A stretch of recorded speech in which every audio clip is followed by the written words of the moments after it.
Message जाएगा, एक बड़ा मैसेज जाएगा कि दिल्ली में बैठ करके आज समाज के बुद्धिजीवियों ने एक चर्चा की खूब और एक प्रस्ताव लिया कि 2024 के लिए हम ये बहन कुमारी मायावती को समर्थन करते हैं। ठीक है सर, ठीक है जी, तो इसको रिकॉर्ड करो जी, अभी करते हैं ना।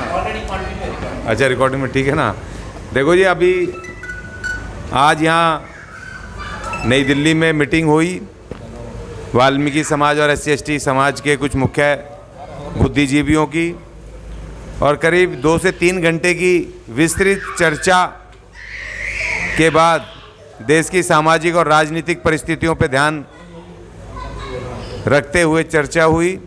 भारत के संविधान को बचाने के लिए चर्चा हुई और तमाम पॉलिटिकल पार्टियों के अगले पिछले कामों पर भी खूब चर्चा हुई। और तमाम चर्चा के बाद सर्वसम्मति से ये सभा, आज की ये बैठक, बुद्धिजीवियों की बैठक दिल्ली में ये आज प्रस्ताव लेती है, सर्वसम्मति से फैसला करती है कि 2024 में बहन कुमारी मायावती के नेतृत्व में जो भी राजनीतिक दल या राजनीतिक मोर्चा इन मनुवादियों के विरुद्ध राजनीतिक युद्ध में होगा, हम उनको समर्थन करेंगे। ठीक है जी, हाँ जी। हम जैसा कि अभी मैंने पहले भी पूछा था इसी चर्चा के दौरान, जब आप काफ़ी अच्छा वक्तव्य कर रहे थे, कि हम सिर्फ अपील करेंगे, रिक्वेस्ट करेंगे, प्रार्थना करेंगे, या जैसे अभी हमारे संगीत शिरोमणि मदन लाल जी ने भी बोला था कि हम अपनी सरकार बनाएं। तो हम अपनी सरकार कब बनाएंगे? हम हमेशा मांगने वाले ही बने रहेंगे। नहीं, रिक्वेस्ट तो हम अपने लोगों से करेंगे ना कि भाई हम इतने सालों से, क्योंकि अभी बहुत सारे हमारे तमाम लोग, कोई बीजेपी, कांग्रेस, और होता भी है डेमोक्रेसी में, हर पॉलिटिकल पार्टी को लोग जो जिसको पसंद होती है उसको करते आते हैं, उसमें फोर्स भी नहीं करना चाहिए। लेकिन हम अपील कर रहे हैं कि अब कि भाई हमने लगातार इनको 78 साल से कांग्रेस को भी खूब देखा, सपोर्ट भी किया, सब करा, बीजेपी को भी खूब करा, सब कुछ करा, लेकिन हमारे हालात बद से बदतर क्यों होते चले जा रहे हैं? अब जब हमारा संविधान ही खतरे में पड़ गया, जिससे कि हमें थोड़ा बहुत मिल भी रहा था, सुरक्षा, न्याय, समानता, थोड़ी बहुत जो हमें मिल भी रहा था, अब वो भी हमारा खतरे में पड़ गया। हमारे आने वाली पीढ़ी खतरे में पड़ गई। और खतरा तो छोड़ो, बेरोजगारी झेल लें या अशिक्षा झेल लें, मगर अब तो गुलामी, क्योंकि संविधान खत्म हुआ तो मनुवाद लागू कर देंगे। अब तो वही गुलामी जो बाबा साहब ने 26 जनवरी 1950 के पहले की गुलामी को जो तोड़ करके हमें आज़ादी दी थी, अब हमें दोबारा वही गुलामी भुगतने के लिए हमारे आने वाली पीढ़ी, हम तो मर जाएंगे मगर हमारे बच्चे हमारे नाम लेके जूता मारा करेंगे कि जब ये सब खत्म हो रहा था, संविधान उजड़ रहा था, तो तुम क्यों नहीं लड़े? तुम पढ़े लिखे थे, सब कुछ थे, तुम्हें ना तलवार चलानी थी, ना बम फेंकने थे, ना गोलियां चलानी थी, सिर्फ तुम्हें एक बटन दबाना था हाथी का, वो भी तुम दबा नहीं पाए, तो हमारे नाम के जूते मारा करेंगे। इसलिए हमने फैसला लिया है कि हम इन दोनों मनुवादी, जो कि मनुवादी हैं, ये एक हैं आपस में, क्योंकि इनके साथ जो पॉलिटिकल पार्टी हैं वो किसी ना किसी राज्य में सत्ता में हैं, चाहे ममता बनर्जी हो, चाहे नीतीश कुमार हो, चाहे वहाँ पर वो शिंदे हो, चाहे शिवसेना ने भी राज किया है, चाहे कांग्रेस भी अभी भी 3 राज्यों में है। मगर इनके राज्यों में भी क्यों नहीं हम पक्के हो रहे? क्यों नहीं वहाँ पर SC/ST के अधिकार लागू हो रहे? क्यों नहीं वहाँ पर हमारा बजट डिस्ट्रीब्यूशन हो रहा? क्यों वहाँ पर एट्रोसिटीज़ हो रही हैं? क्यों आज भी वहाँ पर जातिवाद हो रहा है? तो इसीलिए हमने देख लिया है, सारे एक हैं, और ये सिर्फ वोट लेने के लिए कोई हिंदू बन जाता है, कोई धर्मनिरपेक्ष बन जाता है, कोई प्रोग्रेसिव बन जाता है, कोई कुछ बन जाता है, हमें बांट रखा है। तो इसीलिए हम अपने समाज से तो अपील करेंगे, हाथ जोड़ के अपील करेंगे और उनको चेतावनी भी देंगे, जैसा हमारे मदन लाल जी ने कहा कि आज नहीं तो कभी नहीं, अगर आज चूक गए, तुमने 78 साल से इन्हीं दोनों पार्टियों को राज करवाया है, लेकिन अब 2024 में हाथ जोड़ के विनती है, चेतावनी के साथ, कि 2024 हमारे वर्चस्व का, अस्तित्व का सवाल है, हमारी गुलामी और आज़ादी का सवाल है। इसलिए एक बार बहन कुमारी मायावती को मौका दे दो, प्रधानमंत्री बना लो, अपनी सरकार बना लो और अपना संविधान बचा लो। 2024 में अब ज़्यादा समय नहीं रहा है, कुछ ही महीने हमारे पास शेष हैं। इन्हीं टाइम में हम अपनी सरकार और आने वाली पीढ़ियों की दिशा दोनों बदल सकते हैं। जी, क्या कहेंगे? नहीं, बिल्कुल, देखो उसके लिए लगे, दिन रात लगे, नहीं मीटिंग भी उसी का वो इतने सारे लोग समय दे रहे हैं, सारा समय निकाल रहे हैं। ये इसको ये मत समझिए कि ये अपने 10 लोग बैठे हैं, ये 10 लोग अपने अपने इलाकों में और इनके तमाम जानने वाले सोशल बैकग्राउंड में तमाम लोगों के साथ ये बड़ा ब्रॉड मैसेज जाएगा। और ये तमाम लोग वो लोग हैं जो जिम्मेदार हैं समाज के, दिन रात समाज के लिए काम करते हैं, समाज सेवा में जुटे होते हैं, वो बुद्धिजीवी हैं। तो ये एक प्रस्ताव जब यहाँ पास हुआ है तो इसका बहुत बड़ा मैसेज जाने वाला है। और लगातार दिन रात हम ऑलरेडी काम भी कर रहे हैं। हम अपने संविधान को हम किसी भी हालत में ख़त्म नहीं होने देंगे, इन मनुवादियों का राज नहीं आने देंगे, एड़ी चोटी का जोर लगाएंगे, लड़ेंगे, अंत तक लड़ेंगे। ये हमने आज प्रस्ताव लिया है। बहुत बड़ी और छोटी सी बात, हाँ, छोटे शब्दों में, कम शब्दों में, कि बहुजन समाज पार्टी का आप बार बार नाम ले रहे हैं। दिल्ली में कहीं अभी कोई शुरुआत होती नजर नहीं आ रही बहुजन समाज पार्टी, बाकी सभी पार्टियां सुर्खियों में बनी हुई है। इसका क्या मूल कारण है? देखिए, हम दिल्ली के लिए सपोर्ट नहीं कर रहे हैं। हम जैसे उत्तर प्रदेश में बहन कुमारी मायावती बहुत शक्ति में है, 10 मेंबर ऑफ पार्लियामेंट ऑलरेडी हैं, 1.5 करोड़ से ज़्यादा वोट इलेक्शन कमीशन के खाते में है, बीएसपी के खाते में। और अभी निकाय चुनावों में नंबर 2 की पार्टी आ गई उत्तर प्रदेश में। हम तमाम बहुजनों से ये कह रहे हैं कि पूरे जितने भी पूरे देश के बहुजन हैं, पूरे देश को भूल जाओ, अपनी पूरी शक्ति, तन मन धन जो जा करके वहाँ प्रचार कर सकता है हमारे इलाकों में वहाँ जाके करे। किन्हीं के रिश्तेदार रहते हैं उनको बोलें, पैसे जमा करके पार्टी को दें और लोगों से अपील करें कि उत्तर प्रदेश की 80 सीटों में से 50 सीटें बहुजन समाज पार्टी को दे दो, हमारा काम बन जाएगा। हमें पूरे और कहीं देखने की जरूरत नहीं है। जहाँ 50 सीटें बहुजन समाज पार्टी उत्तर प्रदेश में जीती, ये दोनों मनुवादी पार्टियों की कमर टूट जाएगी और इनकी मजबूरी होगी बहन कुमारी मायावती को प्रधानमंत्री बनाना, सत्ता पे लाना। बहुत महत्वपूर्ण छोटी सी बात और कि हमारा मतलब इसका रिजल्ट बड़ा आ सकता है अगर हमारे लोग समझ लें तो, कि सरकारों का छल धोखा हमारे SC/ST समुदाय के साथ ही होता है और वोट बैंक भी यही है।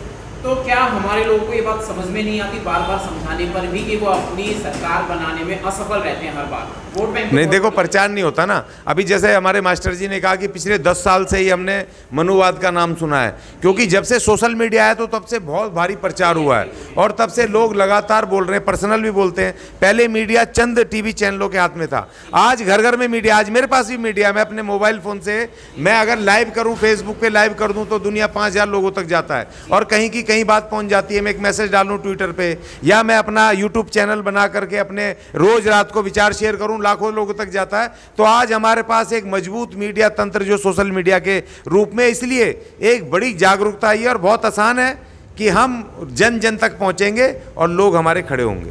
हमारे साथ में अशोक अज्ञानी जी हैं, जय भीम संसार यूट्यूब चैनल पर, जो दिल्ली में निवास स्थान है, दिल्ली से ही काम करते हैं, लेकिन दिल्ली से भारत के विभिन्न क्षेत्रों में, दूर दराज के क्षेत्रों में, गांवों में, आदिवासी क्षेत्रों में लंबी सैकड़ों किलोमीटर दूर की यात्रा करते हैं। सर, किस हालात में अपने लोग वहाँ पाए जाते हैं, क्या हाल है आज भी? देखिए, मैं पूरे देश में घूमता हूँ और ना केवल वाल्मीकि समाज बल्कि SC/ST आदिवासी समाजों में भी मैं काम करता हूँ, मजदूरों में काम करता हूँ, महिलाओं के एट्रोसिटी के खिलाफ काम करता हूँ।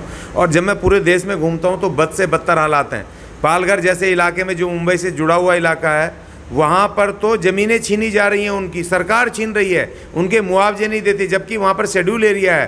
भारत के संविधान के 5वीं अनुसूची से वो शेड्यूल्ड मतलब ये होता है कि बिना उनकी मर्जी के या उनकी पंचायत के बिना रेजोल्यूशन पास करे कोई कंपनी, कोई सरकार 1 इंच भूमि नहीं ले सकती। लेकिन वहाँ खुले रूप से धज्जियाँ उड़ाई जा रही हैं, फॉरेस्ट एक्ट की धज्जियाँ, संविधान की धज्जियाँ, और खुल करके उनकी ज़मीनें छीनी जा रही हैं। पुलिस उसमें मदद कर रही है, उनको ना मुआवजा मिलता है, उनके पेड़ काटे जा रहे हैं जिससे कि चीकू के पेड़ हैं, आम के पेड़ हैं और दूसरे खजूर के पेड़ हैं जिनसे कि उनको रोजी रोटी मिलती है। साल का उनका रोटी आता है, अनाज आता है, और उनकी ज़मीनें जिससे वो अनाज पैदा करते हैं, वो उसमें क्या कहते हैं, चावल और ये करके अपना जीवन चलाते हैं, वो सब छीनी जा रही है। भूमिहीन करके उनको उसी दुर्गति में, गुलामी में लाया जा रहा है। और दूसरी तरफ जो हमारे SC/ST के मजदूर हैं, उनको ठेकेदारी में करके 2-2, 4-4 हज़ार रुपये में काम करेगा, उनको उसी जलालत में, उसी गंदगी में लाया जा रहा है। और उत्तर प्रदेश में तो मुझे ये पता चला है, योगी जी ने इनडायरेक्टली ऐसा कर दिया है कि जो जाति है उसको वही काम करना चाहिए।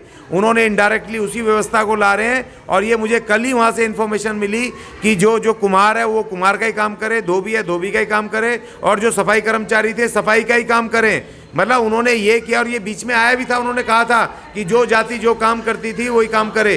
तो ये मनुवादी साजिश वो है कि आप योग्य होते हो भी आप दूसरा पेशा नहीं करोगे। भारत का संविधान लागू होने से पहले वही व्यवस्था थी। 20 साल से ये पुनः सक्रिय हुए हैं और इन्होंने कानूनी तौर पे अदालतों में भी और हर जगह ये चीजें लागू कर रखी हैं। अभी कुछ किताबें भी 2021 में इन्होंने सोशल मीडिया पे एक्टिव की थी, जिन्हें हमारे संख्या बल की वजह से शायद थोड़ा स्लो कर दिया, लेकिन आप बता रहे हैं कि यूपी में योगी ने किया। अब मैं एक बात संविधान के अंतर्गत, ये सारा असंवैधानिक हो रहा है। संविधान क्या यूएनओ में संविधान के अधिकार सुरक्षित हैं? कहीं संविधान पूर्णतः सुरक्षित है? देखो अभी आपने G20 देखा ना, G20 में वो लोग थे जो यूएनओ में, ILO में और सारी जगह पे यूनाइटेड सब बैठे हुए हैं। नहीं, सुनिए, वो बुद्धिजीवियों को छोड़ दो उन चक्रों में, वो खाली प्रतीकात्मक होते हैं। यही लोग इन्हीं के लोग कहलवाते हैं और हम बहुत खुश हो जाते हैं कि वो वहाँ पर वो कह दिया, उससे कुछ नहीं होता, ज़मीन पर दिखना चाहिए। G20 देश अभी जो हुए हैं, अरे सुनिए, G20 देश जो अभी हुआ है उसमें G20 देश के जो राष्ट्राध्यक्ष हैं वही वहाँ पर सदस्य हैं, जो यूनाइटेड नेशन वगैरह में। अब सोने के चम्मच में, चांदी के थालियों में उनको खाना खिला करके भेजा है, और तो वो अपने पूंजीपतियों के लिए, देश लूटने के लिए काम करेंगे या तुम्हारे संविधान को बचाने के लिए काम करेंगे? यूएनओ में जो टीम आप बता रहे हैं कि G20 में वही लोग शामिल थे जो यूएनओ के मेंबर हैं, सभी राष्ट्रों से लोग आए हुए थे, लेकिन इन्होंने धम्मचक्र का इस्तेमाल किया। सम्राट अशोक के मतलब ढक दिया गया, पूरा लॉकडाउन लगा, उसकी क्या महिमा थी? कोई तो वजह थी लॉकडाउन लगाने की? नहीं, लॉकडाउन इसलिए था कि क्योंकि इनके विरुद्ध जो इनको लग रहा था, इंटेलिजेंस की खबर थी कि किसान, मजदूर और जो दूसरे लोग हैं महंगाई के, उसमें SC ST के लोग कहीं प्रदर्शन ना करें, जिससे कि ये तमाम एक्सपोज हो जाएं। और दूसरी वजह ये थी कि जो यहाँ की मलिन बस्तियाँ हैं, जो यहाँ पर ख़राब झुग्गी झोंपड़ी क्लस्टर्स हैं, वो सब हैं, उनको छुपा करके उनको ऐसा हाई फाई दिखाया जाए कि इंडिया बहुत दुनिया में आर्थिक मजबूत है और वो सोने के चांदी के और सोने के चम्मचों में, बर्तनों में तुम्हें रोटी खिला सकता है। तो वो इनका दिखावा था, झूठी तस्वीरें थी। और इसलिए हमें इन G20 पे, यूनाइटेड नेशन पर, इन पे वो नहीं करना चाहिए। हमारी लड़ाई हमारी खुद की है, हम खुद की लड़ाई है। हमारी बाबा साहब ने ज़मीन पे लड़ी, मान्यवर कांसीराम जी ने ज़मीन पे लड़ी, और हम भी ज़मीन पर लड़ेंगे इस लड़ाई को। एक सेकंड सर, मैं छोटी सी बात पर आपका ध्यान केंद्रित करना चाहता हूँ। बात का मतलब बहुत बड़ा है। राष्ट्रीय प्रतीक सम्राट अशोक धम्मचक्र और सम्राट अशोक प्रतीक चिन्ह, ये सारे उन्होंने सुशोभित किए, दिखाए और धम्मचक्र के आगे ही मुलाकात करी। स्ट्रीम मीडिया पर, स्क्रीन पर साफ दिखाया गया। ये कहना चाहते थे कि ये देश में रामराज नहीं है, बल्कि बुद्धिज्म चल रहा है, धम्मचक्र का चल रहा है, सम्राट अशोक का शासन यहाँ चल रहा है। लेकिन ऐसा है नहीं। तो यूएनओ वालों के मतलब जो है विचारधारा के अंतर्गत ही इन्होंने देखो सर, आप भी उसी में वो, जैसे वो हिंदूवादी है, वो आप भी कट्टरपंथी हो कि आप उसको मानते हो, अशोक को मानते हो या बुद्ध को मानते हो। ऐसा कुछ नहीं उन्होंने दिखाया। वो धम्मचक्र जो वो पीछे जो चक्र लगा हुआ है, वो चक्र तो वहाँ लगा हुआ, उन्होंने खाली उसको इस्तेमाल किया है कि हमारे देश में संविधान का शासन है, सम्राट अशोक का नहीं है। क्योंकि धम्मचक्र जो है पार्ट है भारत के कॉन्स्टिट्यूशन का, और जो उनका जो चिन्ह है, अशोक चिन्ह है, वो हमारा यहाँ की वो एक्सेप्टेड है संविधान में। नहीं, कोई राम रूज ये सब जेकर की बातें, अभी एक बातें करो। इन्होंने खाली ये दिखाया है कि हम भारत के संविधान को मानते हैं और भारत के संविधान को अक्षर से वो करते हैं, और हम अपनी पूरी जनता को तमाम न्याय देते हैं। इन्होंने इस तरह से दिखाने की कोशिश की, और हमारा जो देश है वो काफ़ी उन्नत है, और हम विकसित देशों की श्रेणी में शामिल होने की 5,000 ट्रिलियन की इकोनॉमी के लिए हम तैयार बैठे। आपने एक चीज़ को इसमें देखा होगा कि यदि सरकार की नीयत इतनी साफ थी, सरकार ये दिखाना चाहती थी दूसरी देश के राज्याध्यक्षों को कि हम बहुत अच्छे हैं, हमने सबके साथ में न्याय किया हुआ है, सब कुछ चीज़ें ठीक है। हिंदुस्तान के अंदर कहीं ऐसी कोई चीज़ नहीं है, और संवैधानिक तौर पर भारत में जो कुछ चल रहा है वो संवैधानिक रूप में चल रहा है। लेकिन ऐसी क्या वजह थी कि एक हफ्ते पहले एक ऐसी ड्राइव चलाई गई कि जो भारत के अंदर, जो दिल्ली के अंदर भीख मंगे थे या दूसरे लोग थे, उन्हें पकड़ कर कहीं जा रहा था, तो तक को उठाकर जाया जा रहा था। तो वो क्या व्यवस्था थी?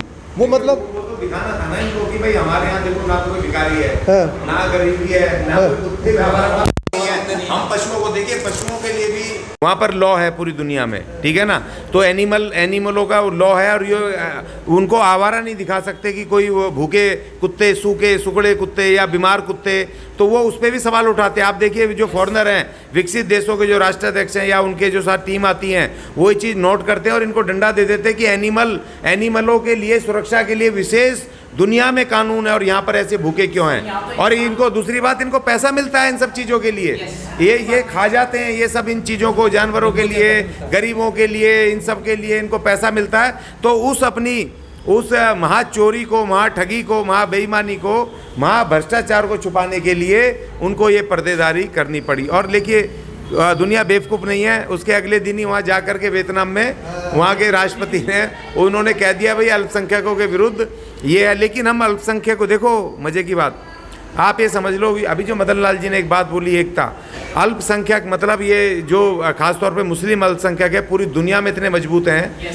कि यहाँ के राष्ट्रपति को वहाँ जा कर के बोलना पड़ा कि अल्पसंख्यकों के विरुद्ध ये सरकार ठीक से डेमोक्रेटिक अधिकार नहीं देती है, उनके खिलाफ वो करती है, एट्रोसिटीज़ होती हैं। अगर कहीं हम मजबूत होते इस देश में और उनको लगता है कि ये भी मजबूत हैं, तो वो हमारे बारे में बोलता है SC/ST के भी अधिकार खतरे में है, क्योंकि हम अपने आप को इंडियन भारतीय उस पर ही एक नहीं कर पाए, तो हमारी आवाज़ विदेश कैसे सुन लेगा। तो इसलिए ये जो लड़ाई है हमारी 2024 की, पूरी नेशनल और इंटरनेशनल दोनों पैमानों पर अपने आप को बचाने की, शक्ति देने की और दुनिया को बताने की, अब ये हमारे सामने चुनौती है जिसको कि हम बहन कुमारी मायावती के नेतृत्व में पूरा करेंगे।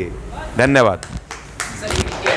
सर जैसा कि हमें और हमारे लोगों को बार बार लग रहा है क्या है, बल्कि हकीकत है कि संविधान में अमेंडमेंट की जा रही है, संविधान में बदलाव किए जा रहे हैं, ये लोग अपने हिसाब से संविधान को बनाने की कोशिश कर रहे हैं। तो यूएनओ में संविधान के अधिकार सुरक्षित हैं या नहीं है, इसका स्पष्टीकरण चाहता हूँ। नहीं देखो, इनके पास जो संविधान में वो अमेंडमेंट करने की पावर्स हैं, लेकिन ये वहाँ उनको ये दिखाएंगे भाई हमारी डेमोक्रेसी सेफ है, लेकिन ये दूसरे तरीके से इन्होंने कर दिया। जैसे इनका क्या सबसे बड़ा वो है, क्योंकि इंटरनेशनल लेवल पे चाइना हो गया, रशिया हो गया, यहाँ पर भी अब एक पार्टी सिस्टम और एक लीडर सिस्टम हो गया।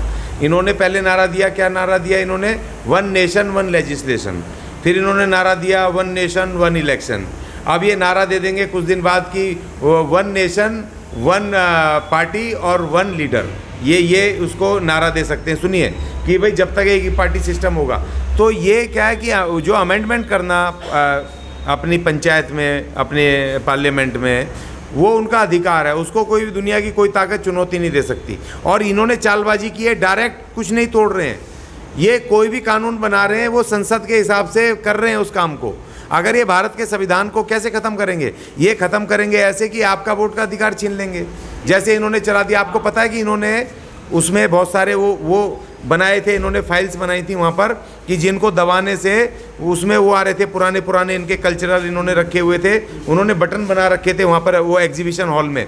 और उसमें एक वो था कि जो पहले राजा कैसे चुना जाता था, जो राजशाही में राजा कैसे चुना जाता था, ये कहते हैं कि जो वो होता था, क्या कहते हैं उसको, है नहीं, मतलब जिसका वो अरे आचरण वगैरह ठीक, जिसको क्या बोलते थे वो, कुछ इस तरह का शब्द बोल करके, हाँ संस्कार वगैरह, संस्कारी और इस तरह से। तो भाई तुम हमें संस्कारी, तुमने तो हमें पढ़ने ही नहीं दिया, हमें तो झूठन खिलाते थे, हमें तो नंगा रखते थे, हमें तो वहाँ मेन रोड पे आने का अधिकार नहीं था, धन रखने का अधिकार नहीं था, हमारे पास ज़मीन खरीदने का अधिकार नहीं था। देखिए सुनिए, उस बात को अपने सवाल पे आइए वापस। तो ये इस तरीके से इसको करेंगे अमेंडमेंट इसमें। और इंटरनेशनली मोदी जी ने जो यात्राएं की इतनी सारी, आप क्या सोच रहे घूमने के लिए करी हैं? इन्होंने पूरी दुनिया के राष्ट्राध्यक्षों को घूम करके और उनको कह दिया कि देश को लूट लो मगर हमारे काम में बाधा मत बनना। हम अपने देश में संविधान खत्म करें, नया लागू करें, कुछ भी करें, मगर आप सुनना मत, बाकी हम देश को लूट लो, जहाँ जो चाहिए ले लो, मगर हमें कुछ मत बोलना। अमेरिका को क्या चाहिए? अमेरिका को तो चाहिए ना मेरे लोगों को यहाँ से लूट करके ले जाएंगे, तो इसलिए पूरी दुनिया को चाहिए। उन्होंने पहले ही वहाँ पर अपना काम पूरा कर लिया पूरी दुनिया को। जो इलेक्शन जो आप बता रहे हो ये यूनानी मसले से, जैसे बात से उंगली उठा दी भाई, बस सबको सब जीत गए यूनानी मसले से।